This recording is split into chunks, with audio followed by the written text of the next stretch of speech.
Salam. Apa beza?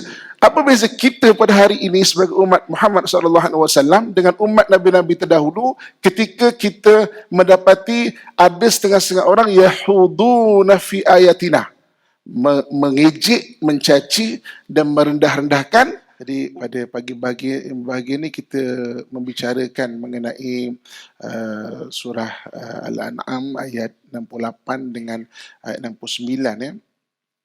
Jadi kalau kita lihat ayat 68, Allah Subhanahu wa taala sebut wa idza ra'aital ladzina yahuduna fi ayatina. Dan apabila engkau melihat orang-orang yang yahuduna fi ayatina. Jadi soalan yang dibincangkan, ditanya kepada saya, apa maksud yahudun di sini? Ayatina, pada ayat-ayat kami. Okey.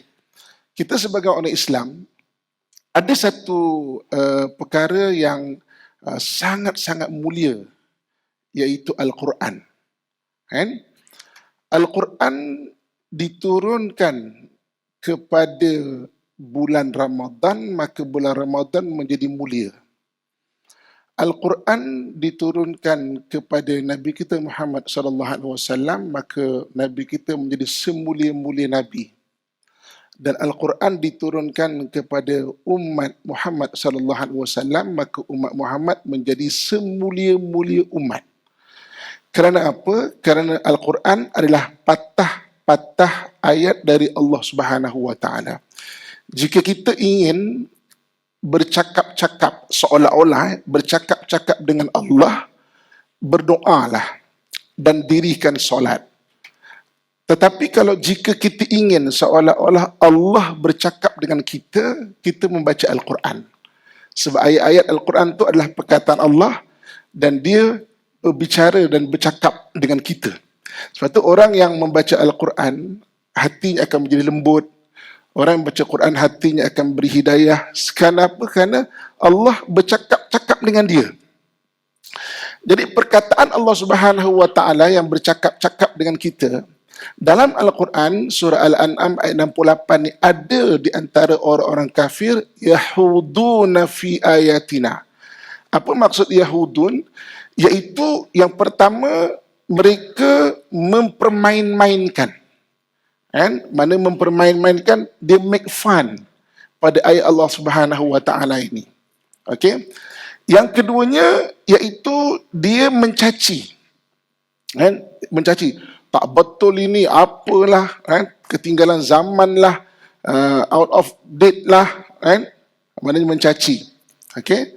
Dan yang ketiganya, mereka merendah-rendahkan. Merendah-rendahkan ni barangkali dengan membanding-bandingkan. Ini tak, maknanya tak baguslah apalah. Jadi maknanya pertama mengejek, yang kedua mencaci-caci ayat Allah Subhanahu wa taala, dan yang ketiga merendah-rendahkan. Dan perkara ini sebenarnya dia bukan berlaku sekarang. Okey, firman-firman Allah yang diturunkan oleh para anbiya alaihi wassalatu wassalam, semua ada orang-orang kafir yang yahuduna fi ayatina ini. Mereka mengejek, mereka mencaci, mereka merendah-rendahkan. Dulu zaman Nabi-Nabi yang terdahulu, zaman Nabi Nuh AS, ayat-ayat Allah tu dicaci, diejek dan direndahkan. Ketika zaman Nabi Ibrahim AS, ayat-ayat Allah itu sama juga dicaci, diejek dan direndahkan. Ketika zaman Nabi Musa AS, sama juga ayat Allah diejek, direndah dan hina. Zaman Nabi Isa pun sama. Apabila zaman Nabi kita Muhammad SAW, benda itu juga berlaku. Kan? Okey. Cumanya, kata Allah Subhanahu wa taala di dalam Al-Quran, surah Ali Imran ayat 110. Ayat 110, surah Ali Imran ayat 110. Apa beza umat Nabi Nuh tadi, umat Nabi Musa tadi, umat Nabi Isa tadi, dan umat Nabi Muhammad SAW? Apa beza? Apa beza kita pada hari ini sebagai umat Muhammad SAW dengan umat Nabi-Nabi terdahulu ketika kita mendapati ada setengah-setengah orang yahuduna fi ayatina, mengejek, mencaci dan merendah-rendahkan Umat Muhammad dia ada ciri dia. Apa dia? Allah sebut, kuntum khaira ummatin ukhrijat linnas ta'muruna bil ma'ruf wa tanhauna 'anil munkar wa tu'minuna billah. Beza umat Muhammad, apabila ada orang yang yahuduna fi ayatina, dia akan amar ma'ruf, nahi munkar, dan juga beriman kepada Allah Subhanahu wa taala. Kan? Jadi mana dia tidak berdiam diri. Itu beza dia. Allah sebut dalam Quran benda itu surah Al-Imran 110. Jadi kalau kita ni nak besok dikenali oleh Nabi sallallahu alaihi wasallam, kan? Di akhirat besok, di telaga Kautsar besok, ketika kita sangat-sangat memerlukan pertolongan dan syafaat, kena ada ciri-ciri ini. Sebab ini ciri umat Muhammad berbanding dengan umat terdahulu. Apabila dia melihat ada orang yang yahuduna fi ayatina, dia kena amar makruf, terangkan. Ada yang nahi mungkar, dia kena cegah penghinaan, ejekkan dan cacian ini. Ada yang pendekatan tu'minuna billah, diajak orang untuk beriman kepada Allah Subhanahu wa taala. Kan? Jadi mana dia tidak berdiam diri. Beza umat Nabi Musa AS. Nabi Musa terkontang-kanting seorang.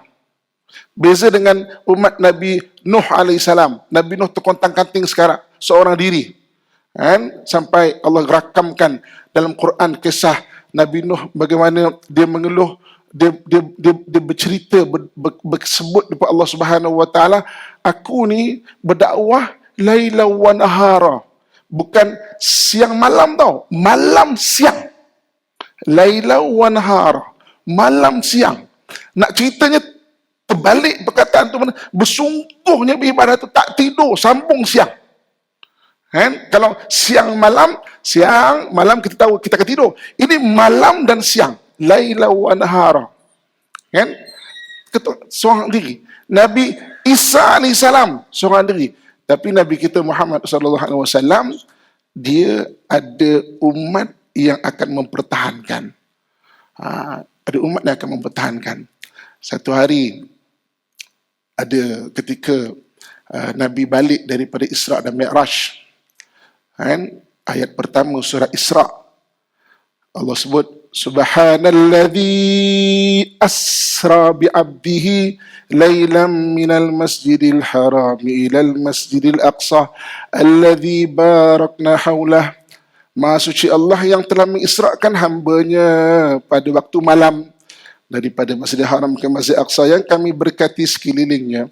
Orang kafir datang bertemu Nabi SAW dengan yahuduna fi ayatina. Dia merendah, mengejek, mencaci ayat Allah. Dia kata apa? Muhammad, boleh tak engkau angkat kaki engkau sebelah? Nabi kata boleh. Kan? Boleh tak engkau angkat kaki engkau dua belah?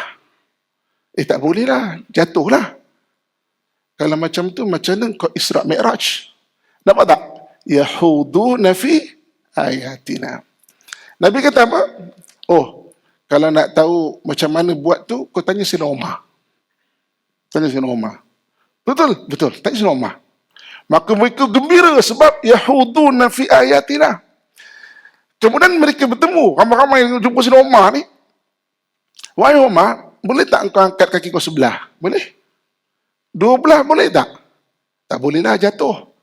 Kalau macam tu, macam mana Muhammad boleh Isra' dan Mi'raj? Naik ke langit? Engkau dah tanya Muhammad? Dah. Apa kata Muhammad? Dia suruh tanya engkau. Oh, dia suruh tanya aku Okey. Kejap. Sayyidina Umar lantas pergi masuk ke dalam rumahnya. Kan? Tuan-tuan rasa boleh faham apa kesudahan cerita ni kan? Tak perlulah saya bersusah payah menerangkan. Diambil pedang, ditebasnya mereka ni. Mujur, tak ada yang kena. Nabi kita tidak pernah berseorangan ketika Yahuduna fi ayatina. Kan? Sebab tu beza umat Muhammad dengan umat terdahulu. Umat Muhammad adalah orang yang khair ummah. Cirinya dia akan membela orang-orang atau membela ayat-ayat Allah daripada golongan yang khadun, maknanya Yahudun khadun, maknanya yang menghina ayat-ayat Allah Subhanahu wa taala ini. Itu Ustaz sebagai mukadimah dia. Terima kasih diucapkan kepada Fadil Ustaz Muhammad Abdullah Al-Amin menjelaskan istilah Yahuduna fi ayatina pada ayat 68 tadi itu, bila ada yang mengejek kepada ayat-ayat Allah, yang mencaci, merendahkan dalam peristiwa Isra Mi'raj sebentar tadi. Rupa-rupanya kisah bersama dengan Saidina Umar itu sebagai satu bukti bahawa sebenarnya umat Nabi Muhammad sallallahu alaihi wasallam ini tidak seperti umat Bani Israel dahulu, ya, melepaskan Nabi Musa, biarlah engkau dengan Tuhan kau, kan, ataupun kalau katakan peristiwa hari Sabtu itu sendiri pun mereka, apa aku kisah kan, orang lain yang buat salah, aku tak kisah, tetapi rupanya Saidina Umar, Saidina Abu Bakar dan sekaligus harapnya kita adalah orang yang amat kisah. Lantaran surah Al-Isra' dimaklumkan sebentar tadi, saya minta pada Ustaz Tirmizi lah kita membaca surah Al-Isra' ayat yang pertama itu untuk sama-sama kita hayati. Lain kali jumpa surah Al-Isra' ataupun peristiwa Isra', kita tahu di sebalik peristiwa itu ialah jangan sampai ayat-ayat Allah itu diejek ataupun diperkotak-katikkan. Macam mana caranya? Adakah kita kena bawa pedang, ya, ataupun kat rumah tu kena ada machine gun ke, ready je? Itu kita nak belajar sebelah sini. Tapi kita tengok dahulu surah Al-Isra' surah 17 ayat pertama, di mana peristiwa ini adalah kehebatan Allah menjalankan hamba-Nya, dan ini adalah sebagai satu renungan untuk kita bina suasana untuk terus jangan mempermain-mainkan ayat-ayat Allah. Ayat 1 bersama Ustaz Tirmizi. Subhanalladzi asra bi'abdihi laylan minal masjidil haram ilal المسجد الأقصى الذي باركنا حوله لنريه من آياتنا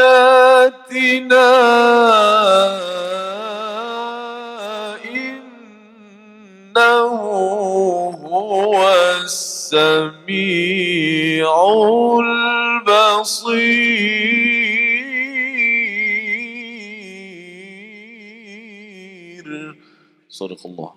Surah Azim daripada surah Al-Isra' ayat yang pertama itu sebagai salah satu daripada ayatina, daripada kebesaran Allah yang jangan dipersendakan. Dan apabila dipersendakan dalam ayat 68 surah Al-An'am sebentar tadi, Allah menyatakan fa'arid anhum hatta yakhudu fi hadithin ghairih. Terus kita bersama Al-Fadhil Ustaz Muhammad Abdullah untuk menjelaskan Ustaznya. Tadi Ustaz cakap kita kena berdakwah, ya, kita kena respon. Dalam ayat ini ada cakap fa'arid, ya, berpalinglah. Itu apa maksud di sini? Silakan. Terima kasih kepada yang bagi Ustaz, moderator. Jadi apabila wa idza ra'aital ladzina yahuduna fi ayatina fa'arid anhum, okey, apabila engkau melihat orang-orang yang memperkatakan dengan suatu yang tadi, maknanya mencaci, mengejek, merendah-rendahkan ayatina, ayat-ayat kami ini, maka tinggalkan mereka sehingga memperkatakan soal yang lain. Dan jika engkau dilupakan oleh syaitan, maknanya kau duduk juga dengan mereka, jangan duduk bersama kaum-kaum yang zalim sesudah kamu mengingati. Okey. Tuan-tuan sekalian, dalam hadis Nabi SAW, Nabi ada menyebut bahawa man ra'a minkum munkaran falyughayyiru biyadihi. Kalau kamu mempersaksikan, melihat dengan matamu sesuatu kemungkaran berlaku, kamu hendaklah ubah dengan tangan. Kita ni kan, okey, ibu-ibu, kakak, ayah-ayah, tolong salinkan, dekat akhirat besok, yang menjadi saksi kita ni 5. Yang menjadi saksi kita ni 5. Pertama, Allah Subhanahu Wa Taala sendiri menjadi saksi kita, kan? Saksi amalan kita. Lepas tu orang tersalah sangka ke apa, jangan risau. Allah Maha mengetahui. Kadang-kadang dalam membuat baik, orang tersalah sangka dengan kita. Kan orang mungkin berpandangan anggap yang buruk pada kita. Teruskan sebab Allah mengetahui apa yang ada dalam diri kita ni. Allah tu jadi bagi saksi. Yang keduanya yang menjadi saksi kita ni adalah malaikat kanan kiri ni dan malaikat-malaikat yang lain. Contoh malaikat kanan kiri ni kita tahu dia duduk merakam je kan. Contoh kita duduk dalam majlis ilmu pada pagi yang berbahagia ni, dia rakamkan tu, tulis rakam kan. Saksi tu besok, Tuhan, betul Tuhan, dia memang duduk dalam majlis ilmu kan, dalam halakah Ramadan, bulan Ramadan ni. Tapi dia mengantuk sikit, tapi okey Tuhan. Maknanya pahala tu tak ada rakam kan. Gitu. Okey. Jadi malaikat kanan kiri ni. Okey. Kemudian dan malaikat-malaikat lain. Contoh dalam majlis ilmu macam ini, banyak malaikat yang hadir ni. Kan? Kita tak nampak. Kan? Setengah riwayat beribu malaikat. Sebab malaikat tu dicipta daripada cahaya, jadi dia tidak mengambil ruang. Kita ambil 1000 torchlight, 1000 lampu suluh dalam satu tong muat. Kan? Tapi kita ni tak usah banyak lah depan saya kita ni. And duduk dalam satu tong, kalau saya satu je pun tak cukup lah. Kalau Ustaz mesti mungkin 2 orang boleh. Saya seorang pun tak cukup lah. Okey. Jadi maknanya, yang keduanya saksi kita malaikat. Yang ketiga saksi kita ni adalah sesama manusia. Sama manusia. Okey. Jadi dalam satu ketika ada jenazah diusung. Kan? Nabi kata, semua orang sahabat-sahabat berkata, dia ni baiknya. Maka Nabi kata wajabat. Mesti dapat. Sahabat tanya, wahai Rasulullah, kenapa kau cakap dia mesti dapat dan dia mesti dapat apa? Apa kata Nabi? Dia mesti dapat syurga. Sebab kamu ni saksi depan Allah Subhanahu Wa Taala. Sebab tu hadis ni orang Melayu kita guna, kalau mayat turun daripada rumah, kan disebut saksikan mayat ini baik. Semua jawab baik, setengah-setengah tempat. Di mana berdasarkan hadis ini? Hadis yang maknanya jenazah diusung, dan daripada hadis ni yang ketiganya manusia menjadi saksi. Yang keempat, siapa menjadi saksi? Anggota badan kita ni. Semualah. Dalam Quran Allah sebut, surah Yasin, al-yawma nakhtimu ala afwahihim wa tukallimuna aydihim wa tashhadu arjuluhum bima kanu yaksibun. Nanti Ustaz Tarmizi kan boleh baca kan ayat tu. Hari di mana dikunci mulut kamu, bercakap anggota kamu, tangan, kaki menyaksikan apa yang kamu buat. Jadi anggota kita ni bukan boleh dipakat-pakat. Kau jangan cakap tau. Aku cubit suami ni, kau jangan cakap tau. Aku belikan kau cincin. Bukan boleh dipakat-pakat. Baik, besok bercakap ni. Tuhan, ni tangan ni mencubit laki ni. Cakap tangan. Macam mana dah? Kalau tak taubat, taubat zero. Balik nanti minta maaf pada suami. Kalau ada, kan? Okey. Jadi, yang keempat adalah tubuh badan kita. Dan yang kelima, makhluk-makhluk yang lain. Kalau Allah nak minta datangkan saksi, dia boleh datang. Kucing, kita buat baik dengan dia. Kalau Allah minta datang saksi, besok datang. Betul Tuhan, dia bagi makan kat aku. Lepas tu kalau kita kat kedai makan, kucing minta makan, kalau tak bagi, jangan seksa dia. Dia tendang je Ustaz. Kan? Boom! Senak kucing tu kan. Apa salah aku? Aku minta makan je. Tak bagi, jangan seksa dia. Besok jadi saksi tu. Kan? Makhluk-makhluk. Kita perasan tak dulu tok guru kita dulu. Kalau lepas solat wajib, dia nak solat sunat, dia akan melangkah tempat lain, setapak tempat lain. Biar apa? Biar bumi jadi saksi tempat sujud tu besok. Yang kelima jadi saksi. Okey. Balik pada perkongsian kita. Ketika seseorang melihat maksiat, matanya melihat maksiat, apa dia perlu buat? Allah sebut yang pertama, Nabi sebut yang pertama, falyughayyiru biyadih. Dia kena ubah dengan tangan. Kalau dia mampu. Tangan tu kuasa apa yang boleh lah. Kalau tak mampu, maka ubahlah dengan lisan. Mana kena bercakap. Kena bercakap.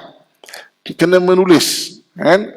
Tulisan ni adalah kaedah merakam suara. Kita tulis pada hari ni. Sekarang ni kita boleh kat Facebook lah apa kan. Tulisan ni kaedah merakam suara. Kita tengok tulisan yang ada dekat dalam piramid, kita boleh tahu, oh orang dulu ada ini, kita faham. Kan? Ini tulisan dengan lisan. Ataupun tulisan, boleh dikatakan sebagai lisan.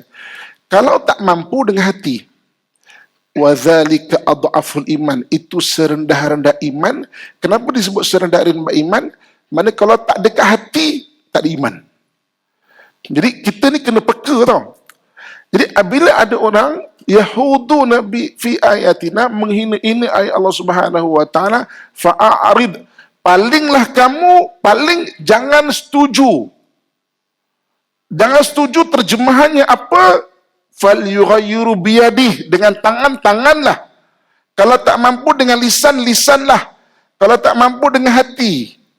Ada orang mentarifkan dengan doa. Doa kan tak kisah. Kan? Supaya dia dapat hidayah. Ataupun tak suka. Jangan langsung tak ambil tahu. Tak boleh. Jangan langsung tak ambil tahu. Kan? Jadi kalau ada kata langsung tak ambil tahu, itu yang dalam ayat ni. Kan?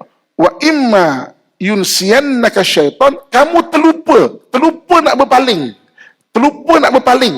Syaitan melupakan kamu. Tambahkan dalam catatan. Orang lupa ni sebab 3 sebab. Kan? Lupa ni sebab 3 sebab.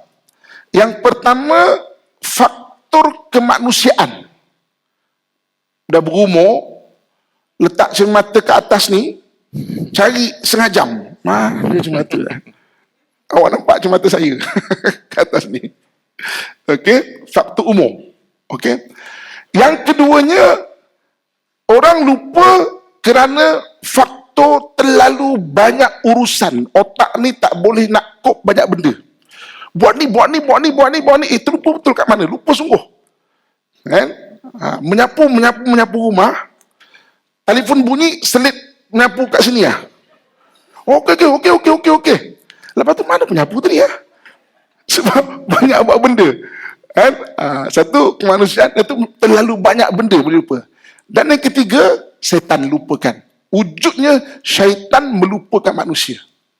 Kan? Wujudnya. Jadi dalam ayat ini pun Allah sebut, dalam kisah Nabi Musa dengan Nabi Khidir, kan dia berjalan, kan? Nabi Musa dengan anak buah dia mencari Nabi Khidir, kan kemudian dia minta mana makanan kita. Allah lupa dah. Wa ma ansani, tidaklah melupakan aku illa syaitan. Syaitan melupakan. So lupa ni sebab 3 sebab. Apa tu, kalau orang dah start lupa-lupa, tengok kemanusiaan dia, dah berumur ke, boleh cari ubat, ataupun mungkin yang keduanya maknanya terlalu banyak kerja, boleh agihkan. Yang ketiga, barangkali memang sebab syaitan.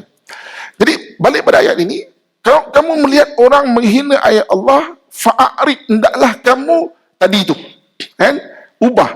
Tapi engkau dilupakan syaitan. Sebab apa? Kemanusiaan mungkin dah tak perasan. Ataupun tadi, banyak sebab kerja tak sempat ambil tahu.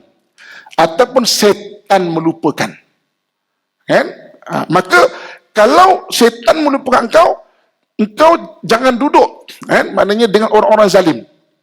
Maknanya orang-orang yang jangan duduk dengan circle orang yang memang melupakan Allah Subhanahu wa taala. Saya nak ajar satu doa pada kita semua.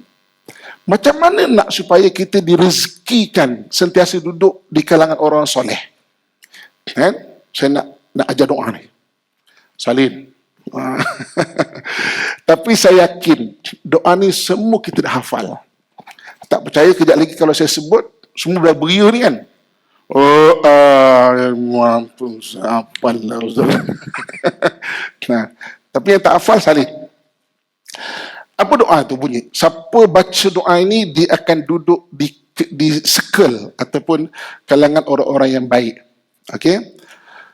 Doanya adalah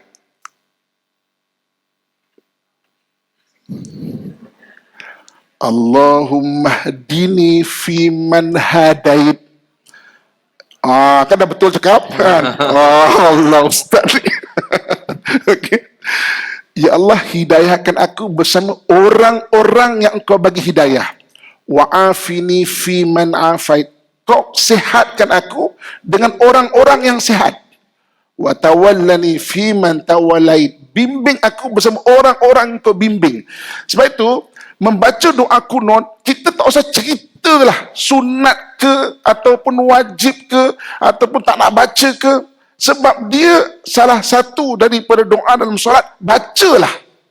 Sebab membaca doa itu, Allah akan rezekikan kita duduk di kalangan orang-orang yang soleh. Ada sekarang ustaz dia, doa kunut tak payah baca lah. Bukan wajib pun, sunat je. Dia tak nak baca, lantak dia lah. Kita baca. Sebab kita nak Allah sekelkan kita duduk dengan kalangan orang-orang soleh, bukan orang-orang zalim seperti mana ayat ini. Kan? Itu doa dia. Dan doa ni tak semestinya kita baca dalam solat. Kita boleh jadi zikir harian. Contoh nak buka puasa. Saya nak buka puasa kan. Habis doa baca dah. Apa lagi doa aku nak baca ni kan. Habis doa baca dah. Baca doa kunut ni banyak. Dia tak semestinya dalam solat. Allahumma hadini fi man hadait wa afini fi man wa tawallani fi man tawallait wa barik li fi ma atait wa qini bi rahmatika syarra ma qadait. Allahumma hadini fi man hadait. Baca banyak.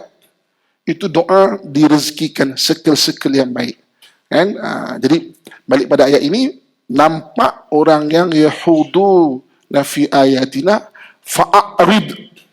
Kamu ubah dengan tangan, tak mampu ubah dengan lisan, tak mampu ubah dengan hati. Terlupa. Kenapa? Syaitan lupakan. Jangan duduk di kalangan bersama orang zalim.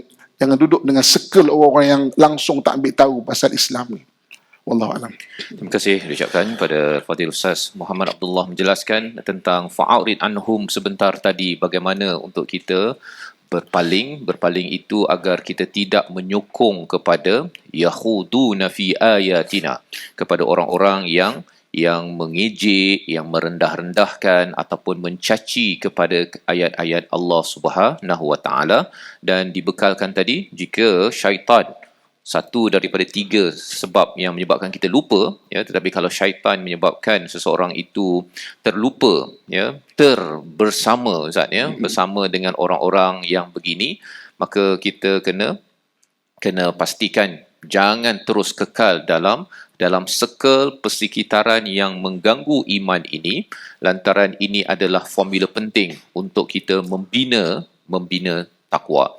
Dan Ustaz, ya, bila bercakap tadi tentang wa imma yunsiyannaka syaitan, ya, dilupakan syaitan. Ada orang dia kata, okey, dia dengar sesuatu, ada satu pihak yang menghina, ya, ataupun ada elemen-elemen menghina kepada agama, dia memberi respon. Tapi ada yang dia kata, tak payahlah serius sangat, kan. Yang itu sikit-sikit je, kita jangan ambil serius sangat. Hidup ni tak payahlah serius sangat. Macam mana Ustaz? Okey. Lepas tu saya kata tadi, sekel kita penting tau. Dalam hadis saya sebut, maknanya al-mar'u ala dini khalilih. Orang akan terpengaruh dengan agama orang yang di sekelilingnya secara kita tak perasan. Kalau kita berkawan dengan 3 orang yang berfikiran negatif, kita akan menjadi orang yang keempat. Kalau kita berkawan dengan 3 orang yang sentiasa mengata orang, kita akan menjadi orang yang keempat. Kalau kita berkawan dengan 3 orang yang langsung tak ambil endah urusan agama, kita akan menjadi orang yang keempat. Kalau kita berkawan dengan orang yang menjadikan Allah dan Rasul sebagai maknanya keutamaan hidup dia, kita akan menjadi orang yang keempat. Kita berkawan dengan orang duduk dalam majlis ilmu, kita akan menjadi orang keempat. Saya yakin di depan saya ini ramai yang datang majlis ini kerana kawan diajak pada permulaan. Jumlah. Dan dia ada di sini. Kan? Tapi kalau Relax lah. Apa nak serius sangat belajar agama? Man-man sudahlah. Kita akan duduk dekat rumah. Atau kat mana-mana tempat. Balik pada soalan Ustaz tadi. Jadi ada orang cakap macam relax lah, tenang-tenang maknanya tenang-tenang lah Okey. Ayat yang surah Al-An'am ayat yang 68 tadi itu, kalau Allah sebutkan, kalau kau dilupakan syaitan, jangan kamu duduk bersama orang-orang yang zalim. Okey. Zalim ni apa? Kan?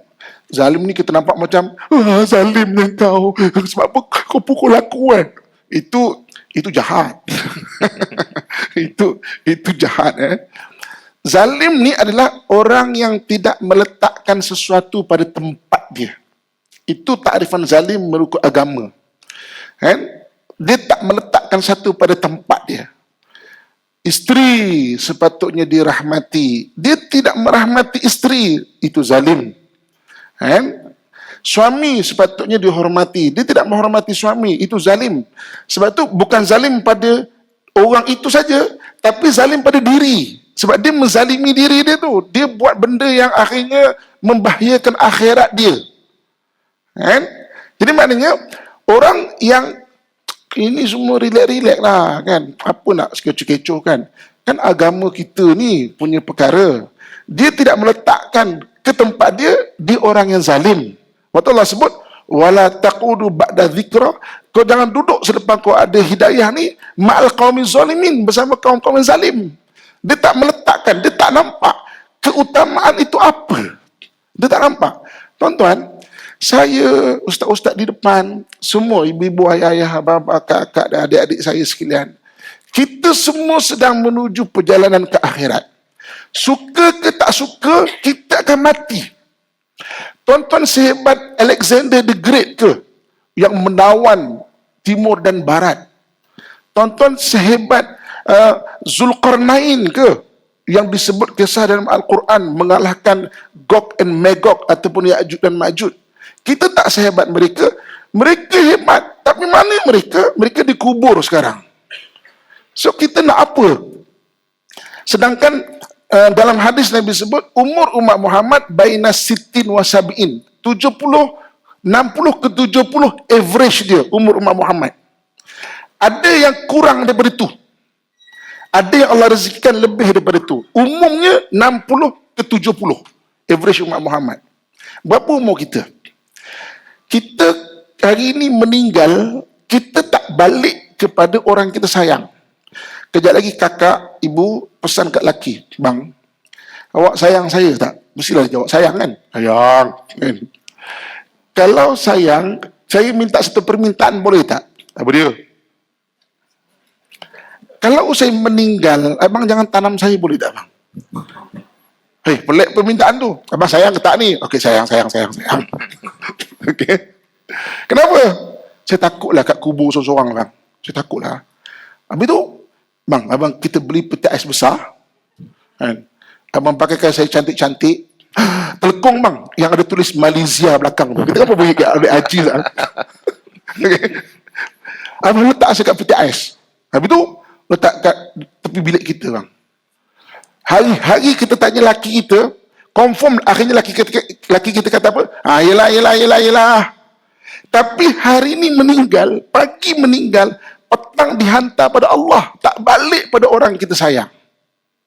Malam meninggal, pagi dihantar balik pada Allah Subhanahu Wa Taala, tak pulang pada orang yang kita sayang. Kita kan sedang tuju pada Allah, apa yang kita nak? Agama Allah dihina, kita buat tak tahu. So kita ni sedang menuju pada siapa? Sebab itu kena betulkan cara mandang. Aku ni sedang menuju pada mana? Untuk apa takut? Semua mati. Orang yang melawan pun mati. Orang yang mempertahan pun akan mati. Semua sama-sama mati. Tapi bagaimana cara kita mati itu? Diredai Allah atau tidak? Kan biar jelas. Kenapa nak takut? Kenapa nak takut? Kan? Jadi maksudnya kita kena ada satu pendirian. Alaman-man ajalah. Maknanya ada setengah-setengah benda boleh relax. Ada setengah benda masing-masing cara pertahankan. sama ada dengan hati, dengan lisan ataupun dengan tangan. Kan kita kena pertahankan. Dan saya setuju dengan maknanya pandangan Allahyarham Dr. Hamka kan yang mengatakan ketika kamu melihat agamamu dihina dan kamu tidak berbuat apa-apa, gantikan pakaianmu dengan kain kafan. Kamu telah mati sebelum mati. Kamu telah mati 20 tahun lebih awal sebelum kamu dikebumikan ketika umur kamu 70 tahun. Kan? Berapa umur kamu? 30 tahun. Kamu telah mati sebelum kamu dikafankan pada umur 80 tahun. Kan? Jadi maksudnya kita kena tunjukkan sesuatu lah. Kan? Baru ni ada penghinaan pasal agama. Paling kurang taati itu. Allahuakbar. Terima kasih ucapkan pada Fadil Ustaz Muhammad menjelaskan tadi tentang betapa kita perlu mengambil ayatina ini serius, ya, serius kerana apa?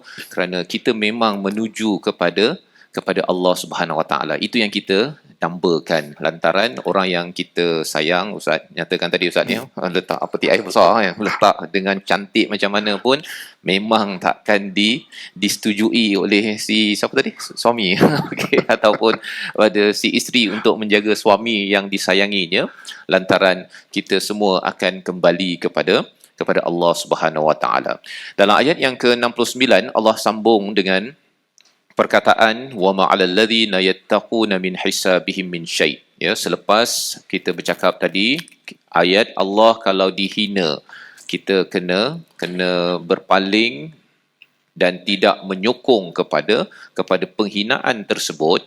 Dan Ustaz Muhammad tadi menyatakan dalam ayat 110 surah Ali Imran bahawa kita perlu mempertahankannya, mengajak ke arah kebaikan, nahi mungkar dan terus mengajak orang beriman kepada Allah SWT. Yang aku cakap tentang iman Ustaz ya. Iman ini bukan sekadar iman seorang-seorang ya. Ayat ini membawa konteks iman itu perlu menyeru kepada kebaikan, mencegah kemungkaran dan beriman pada Allah. Sikitlah Ustaz ni ayat ini. Mengapa beriman pada Allah tu kat ujung? Dia kat ujung. Yang pertama, kedua tu ta'muruna bil ma'ruf wa tanhauna 'anil munkar. Okey. Terima kasih kepada bagi Ustaz, ibu-ibu, kakak, ayah, abang, ustaz, adik-adik yang saya sayangi dan doakan dengan kebaikan sekalian. Dalam surah Ali Imran 110 ni, kan, antara ciri umat Muhammad adalah ta'muruna bil ma'ruf wa tanhauna 'anil munkar wa tu'minuna billah. Dia kena ada tiga-tiga benda ini. Okey. Dan antara tiga-tiga benda ini dia kena pilih satu untuk maksudnya identiti diri dia lah sebagai umat Muhammad. Kalau saya melihat di negara-negara jiran, ada setengah-setengah ustaz yang pendekatan saya bukan amar ma'ruf. Pendekatan saya adalah nahi mungkar. Jadi dia akan pergi kepada kelab-kelab malam, rumah-rumah pelacuran yang tidak ada lesen. Dia kata yang berlesen itu urusan pemerintah akan menjawab depan Tuhan. Tapi yang tidak ada lesen, grup ni yang akan maknanya menghentikan benda itu. Kan? Jadi ada yang amar ma'ruf, dia tak, mana identiti dia berdakwah kan. Di negara-negara jiran identiti dia nahi mungkar. Okey. Ada yang tu'minuna billah, identiti dia adalah suruh Allah kepada iman, maknanya ajak berdebat tentang perbandingan agama biar orang nampak indahnya Islam, maknanya ada identiti sebagai umat Muhammad. Okey. Jadi maknanya saya tengok dekat Malaysia ni Ustaz, negara kita ada juga orang yang membuat pendekatan amar ma'ruf, nahi mungkar. Tak, amar ma'ruf banyaklah. Amar ma'ruf lebih banyak, tapi nahi mungkar pun ada juga sebenarnya. So bila kita melihat, kita kena faham. Kita tak boleh petikaikan dia. Relax lah, cakap baik-baik boleh tak? Sebab dia memilih identiti umat Muhammad dengan itu. Kan? Dengan itu. Okey. Jadi antara tiga-tiga ni kalau kita tengok ta'muruna bil ma'ruf wa tanhauna 'anil munkar wa tu'minuna billah. Kenapa? Soalannya kenapa tu'minuna billah diletakkan yang ketiga? Okey. Dalam struktur bahasa Arab, benda penting dia akan sebut last. Kan? Dia kata ini dan ini. suatu bahasa Arab. Kan? Jadi maknanya setengah-setengah itu supaya orang akan ingat benda yang hujung. Contoh kalau saya bercakap kan, cakap, kita hendaklah maknanya beriman, kita hendaklah sentiasa berbuat baik dan bertakwa kepada Allah. Biasanya psikologi orang akan ingat yang hujung. Yang hujung biasanya. Ini maknanya suatu besar ada kadang-kadang yang penting tu diletakkan ke hujung. Okey, beriman pada Allah Subhanahu Wa Taala. Apa maksud iman? Kadang-kadang perkataan iman tu sebab kita dah biasa sebut dia jadi bahasa Melayu yang tak ke hati. Kan? Itu beriman sangatlah tu, kan? Dah pakai tudung sangat tu. Sampai mengejek seolah-olah macam tu kan. Iman ni belief system. Sistem kepercayaan kita. Iman ni belief system. Kan? Apa yang kita percaya, itu iman. Kan? Sebab itu, jangan percaya benda-benda khurafat. Jangan percaya benda-benda syirik. Jangan jadikan syirik tu benda yang boleh kita jadikan belief system. Jangan dimulakan. Kan? Maksudnya, iman adalah belief system. Okey. Beribu-ribu kitab mengenai iman, sampai kita pun mana satu nak mula dia kena mulakan dengan kalimah la ilaha illallah tu. Kan? Intipati dia. Orang Melayu kita menterjemahkan la tiada ilaha Tuhan illallah melainkan Allah. Kan? Tapi ilah tu 99 nama Allah dalam rantaian Asmaul Husna, itulah ilah. La ilaha illallah bermaksud tiada menyayangi melainkan Allah. La ilaha illallah bermaksud tiada memberi rezeki melainkan Allah.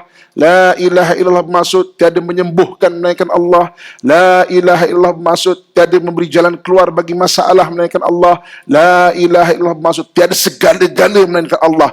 Apabila kita menyebut la ilaha illallah, tiada segala-gala melainkan Allah, itulah iman. Kan? Sebab itu kadang-kadang kita boleh zikirkan la ilaha illallah, la ilaha illallah. Ilah tu masukkan ke hati apa hajat. Bukan tengah sakit, la ilaha illallah, tiada menyembuhkan melainkan Allah, tiada menyembuhkan melainkan Allah, tiada menyembuhkan melainkan Allah. Mungkin hari ini kita tengah payment lambat dapat, bisnes tak berjaya, la ilaha illallah, tiada memberi rezeki melainkan Allah, tiada memberi rezeki melainkan Allah, tiada memberi rezeki melainkan Allah. Mungkin kita sedang berhadapan dengan menantu yang macam hantu, kan? Ada orang kata menantu versus mertua. Kan? Kita membebel pun kadang-kadang tak memberi kesan. La ilaha illallah, tiada memberi hidayah melainkan Allah, tiada memberi hidayah melainkan Allah, tiada memberi hidayah melainkan Allah. Dan kita tak akan tengok kesan dia. Sebab kita minta pada Allah Subhanahu Wa Taala. Sebab tu kalau kita dah biasa sebut la ilaha illallah, benda tu akan ada dekat subconscious mind kita. Yang kalau dalam keadaan kita sakaratul maut ni mana mabuk mati. Orang mabuk ni orang dah pemikiran dia tak berapa waras. Ketika itu benda yang biasa kita ingat, benda tu yang keluar kat mulut. Kan? Jadi sebab tu Nabi sebut, kau tengok orang yang akhir hayatnya dengan kalimah la ilaha illallah fashhadu lahu bil jannah. Kau saksikan dia ahli syurga. Maknanya dia memang ingat la ilaha illallah tu hidup dia ketika sakaratul maut. Sakaratul maut tu ketika dia mabuk mati. Sakarat ni mabuk maksudnya. Ketika mabuk mati, macam ibu-ibu, kakak biasa rasa sakaratul hamli, sakarat hamil, mabuk hamil. Kita abang-abang tak jarang tak rasa Mabuk laut. mabuk laut. Sakarat laut kan. Mabuk hamil, kita boleh tanya, abang-abang ayah boleh tanya, macam mana rasa sakarat kan? Sakarat tu bukan mesti sakarat mati. Sakarat tu maknanya memang tak mabuk nak muntah, tak selesa kan.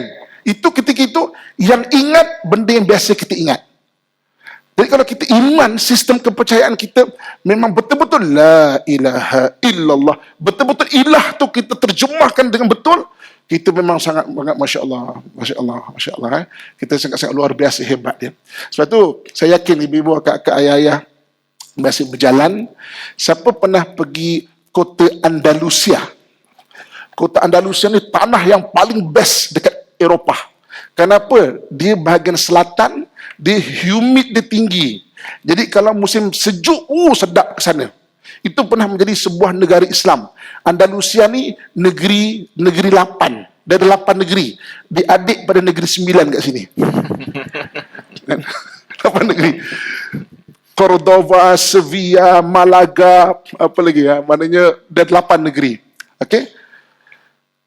Bayangkan main dia punya negara Islam adalah di Maghribi ataupun Maroko. Naik kapal seminggu lebih dulu, ni bukan ada enjinnya, seminggu lah baru sampai dekat Eropah tu.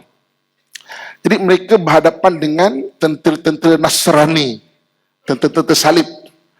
Untuk menterjemahkan kalimah la ilaha illallah, di setiap tiang-tiang istana dia, tiang-tiang kota dia, tiang-tiang masjidnya terjemahkan tegus, la ghalib illallah. Siapa pernah pergi Spain, Andalusia? Cuba kita recall balik perkataan kita tengok tu. Perkataan tu bunyi dia la ghalib illallah. Dia terjemahkan ilah tu terus pada ghalib. Tidak ada yang dapat mengalahkan melainkan Allah. Ketika mereka berpegang dengan la ilaha illallah itu, selama 800 tahun mereka kuat. Ketika mereka telah melupakan belief system la ilaha illallah itu, mereka makin lemah. Dan akhirnya, pada 1492 Masihi, Andalusia telah terlepas daripada tangan orang Islam. Kita pun sama. Sejauh mana belief system kita. Iman ni belief system. Sistem kepercayaan. So, soalannya, apa sistem kepercayaan anda semua? Tanya diri sendiri. Tak saya jawab. Ada yang nak jawab. Boleh-boleh gitu. Tak payah jawab. Sendiri tanya. Apa sistem kepercayaan aku? Aku takut rezeki. Ya Allah. Daripada kecil lahir, Allah sediakan rezeki. Ada susu ibu, susu. Ada tumbuh gigi, belajar makan nasi goreng. Kemudian makin besar, makin banyak makan. Umur 60 tahun, risau pasal rezeki. Kenapa? Dah 60 tahun hidup, rezeki tak putus. Istighfar, astaghfirullahaladzim. La ilaha illallah. Tadi memberi rezeki melainkan Allah. Kenapa perlu rungsing? Kenapa perlu takut? 60 tahun, 70 tahun baru, macam hari ni, rezeki susah apa semua. Selagi mana hidup, rezeki ada. Itu kan Allah yang janji. Tapi kita, apa? Belief system kita tu apa? Sistem kepercayaan kita apa? Bergaduh dengan lelaki. Sebab apa? Terlalu sayang dengan dia. Allah nak kita balik sayang tu pada Allah. La ilaha illallah. La ilaha illallah. Tadi menyayangi melainkan Allah. Tadi menyayangi melainkan Allah. Allah balikkan suami itu sayang balik pada kita. Kasih sayang milik Allah. Allah balik bagi. Hati kan milik Allah berbolak balik itu. Ini takut cek telefon. Ada mesej siapa masuk ni kan. Siapa ni. Doa. Ya Allah ya Tuhanku. Suami aku peliharalah Tuhan. Aku tak mampu nak chat, nak jaga 24 jam. Allah nak tunjuk, Allah boleh tunjuk ibu, akak-akak. Pukul 2 pagi, tersembul telefon daripada dia punya bantal. Elok kita pun berpaling macam gini lah. Ketika itulah, mesej masuk, nyet. Kita pun buka. Hai, you dah tidur ke? Dah tidur ya. Cerah masa depan. Allahuakbar. Terima kasih diucapkan pada Ustaz Muhammad, mengingatkan kepada kita iman, iman yang selalu kita dengar dalam tazkirah, tetapi iman itu perlu diperbaharui dari masa ke semasa.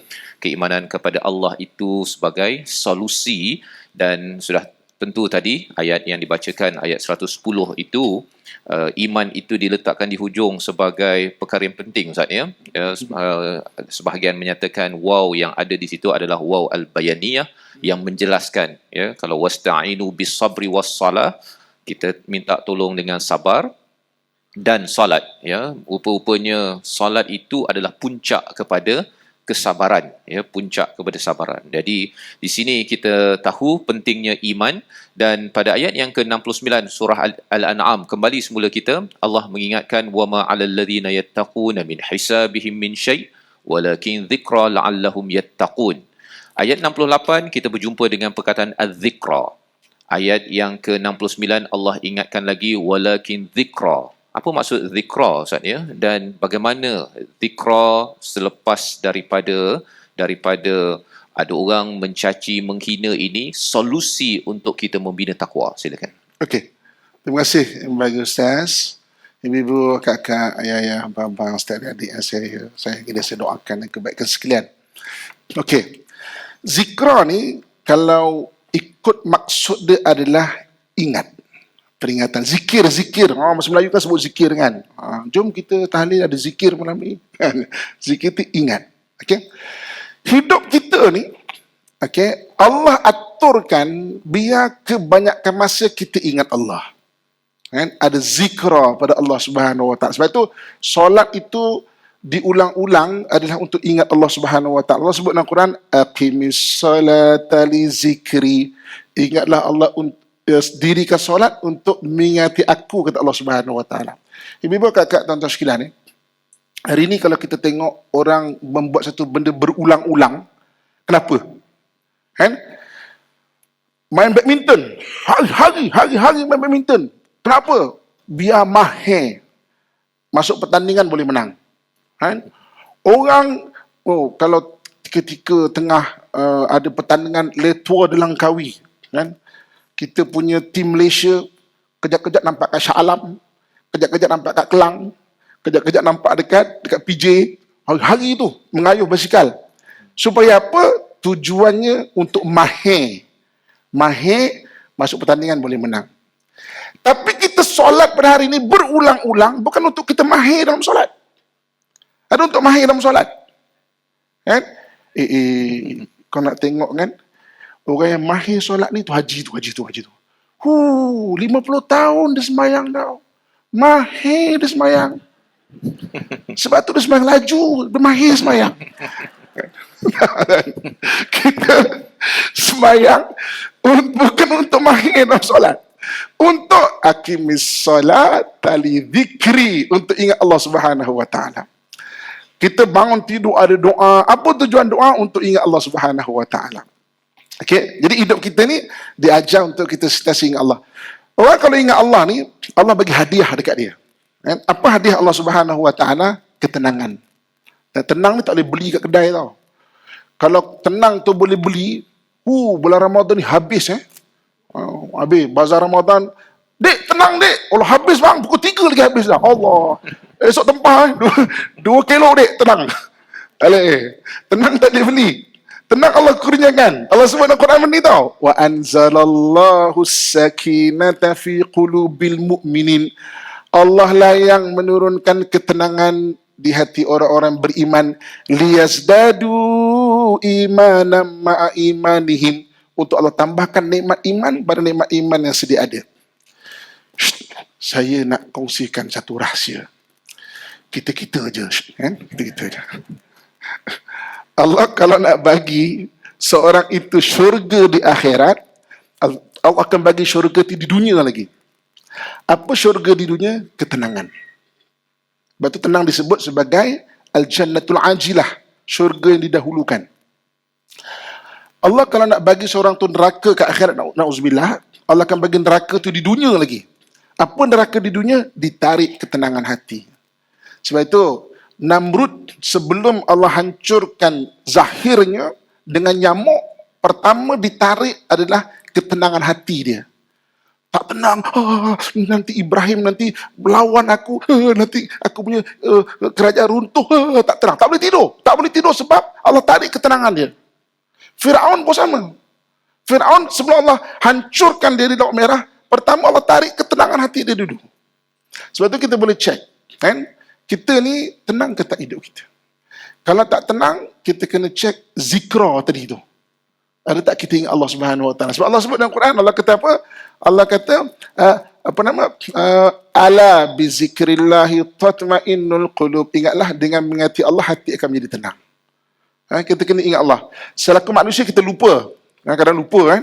Ingat-ingat Allah kan. La ilaha illallah. La ilaha illallah. La ilaha. Suami panggil. Mah, ambilkan kain mah. Sibuk je lah abang ni. Kata zikir tak pasal lain aja kan. Allah, la ilaha, sambung balik. Okay. Selaku manusia, Islam tak nafi kemanusiaan tau. Itu yang bestnya Islam ni, Islam tak nafi kemanusiaan. Sebab tu ada taubat. Salah, minta ampun. Kan? Sebab tu ada taubat. Indahnya Islam. Islam tak nafi kemanusiaan. Manusia kan lemah. Kan? Mana ada yang kita sempurna, kita lemah, kita baiki diri kan. Jadi disuruh zikra, tapi kalau tak zikra, ingat, maknanya ingat balik. Jadi balik pada ayat ini, Allah Subhanahu Wa Taala sebut walakin zikra la'allakum tattaqun. Dan maknanya dengan zikra itu kamu mudah-mudahan menjadi takwa. Jadi ingat Allah. Bila ingat Allah, yang penting ada dua benda. Ingat Allah dan ada dua benda. Yang pertama, perintah untuk taat. Yang kedua, perintah untuk kita meninggalkan sesuatu. Kan? Dua benda itulah dia punya terjemahan. So apa bukti kita ingat Allah Subhanahu Wa Taala? Kan? Apa bukti kita ingat Allah Subhanahu Wa Taala? Terjemahan dia dua. Perintah Allah dan tinggalkan apa yang Allah larang. Itu bukti dia. Itu bukti dia. Kan? Maknanya zikra, disuruh kita zikra supaya hadiah Allah lebih keterangan. Tapi tak boleh, maksudnya balik muhasabah, tingkatkan diri. Betul Allah sebut dalam Quran, qad aflaha man tazakka, beruntunglah orang yang sentiasa meningkatkan dirinya. Yang penting tingkatkan diri. Ada satu hadis tau, kan? Ada satu hadis. Kalau abang-abang ayah pergi Masjid Nabawi ya, masuk ujung sekali daripada pintu Babu Salam ke Babu Baqi'. Jadi akak-akak tak berkesempatan. Babu Salam ke Babu Baqi' kita masuk kan. Okay? Ni bahagian depan sekali. Jadi kita masuk, jadi dinding depan sekali sebelah kanan kita, betul? Kan bayangkan kita cuba bayangkan. Kita akan nampak bulat tu 201 nama Nabi Muhammad. Gelaran Nabi Muhammad. Muhammad Ahmad, Hamid, Mahmud, Ahyad, 201. Sebelah kiri kita ada 5 buah hadis yang diletakkan sejak dulu lagi. Tapi dia tinggi sikit atas tu. Dia bukan eye level. Yang nama Nabi tu eye level. Sebelah kiri. Dia ada 5 hadis. Hadis pertama, Nabi sebut, hadis pertama kita jumpa, solat di masjid aku lebih baik daripada solat tempat lain. Hadis kedua dan ketiga mengenai syafaat. Hadis kedua, inna syafa'ati lahaqqun. Syafaatku benar-benar ada. Hadis kedua adalah inna syafa'ati li ahlil kabairi min ummati. Syafaat aku, kata Nabi, akan aku berikan kepada umatku yang berbuat dosa tapi dalam hati ada bercita-cita nak jadi baik. Sebab tu kita ni kena bercita-cita nak jadi baik. Tak berjaya soal lain, tapi kena ada niat. Ya Allah, aku nak jadi isteri paling solehah dekat Shah Alam ini, ya Allah. Kena niat. Walaupun sakit hati saya Ustaz, Hari-hari bergaduh dengan lelaki. Paling kurang ada doa dan niat. Sebab besok kau tak berjaya, Nabi kata Nabi akan bagi syafaat. Orang yang berbuat dosa, tapi hati dia cita-cita dia baik. Abang-abang sama juga. Doa, ya Allah, aku nak jadi suami paling soleh lah, ya Allah. Walaupun isteri tu, kadang-kadang, tapi aku maafkan lah, ya Allah. Oh, kan cantik macam tu. Wallahualam. Terima kasih diucapkan pada Fadil Ustaz menjelaskan tadi zikra, betapa pentingnya mengingat kepada Allah, dan juga zikra ini kita mengingat, dan sudah tentu peringatan itu datang daripada az-zikr, daripada Al-Quran yang kita baca, sehingga kan kita mempunyai pendirian, tuan-tuan ya, memilih environment persekitaran kita untuk membina iman, membina takwa, dan kita akan mengingat kepada Allah, kerana ia bukan sekadar solat kita, majlis ilmu kita bukan sekadar untuk kita jadi mahir pakar, Ustaz ya, seperti mana Ustaz nyatakan tadi, tapi rupa-rupanya kita ini manusia yang sering lupa. Bila kita ingat ini, harapnya apabila kita bertemu Allah, kita taklah bersama dengan mereka yang lupa, ya, sehingga menderhaka ataupun amat pesimis ataupun menghina kepada ayat-ayat Allah Subhanahu Wa Taala. Kita doa pada Allah Subhanahu Wa Taala agar kita menjadi umat yang sentiasa berzikir dan sentiasa ingat kepada Allah dalam segenap apa amal yang kita laksanakan. Di hujung ini bersama Al-Fadhil Ustaz Muhammad, kita berdoa, Ustaz. Doa. Doa di Okay. hujung. Sama-sama kita berdoa insya-Allah. A'udzubillahi minasyaitonirrajim.